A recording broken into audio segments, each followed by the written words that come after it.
Көрдүңөрбү? Тарых кандай кызыктуу сабак. Тарыхтын негизги милдети бул дүйнө таануу.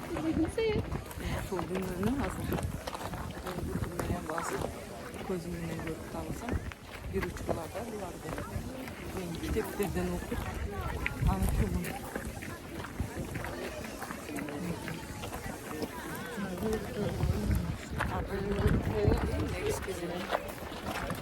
Dünyanın tanıtımı.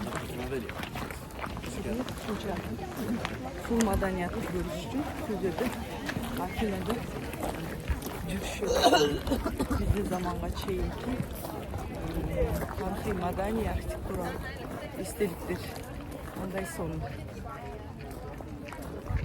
Şunun için tarih en negizgi manelүү абдан кызыктуу сабак. Тарыхты канча окусаңар, дүйнөнү тааныйсыңар. Жан дүйнөңөр бай болот. Байысыңар. Ушундай маданиятты биздин заманга чейинки маданиятты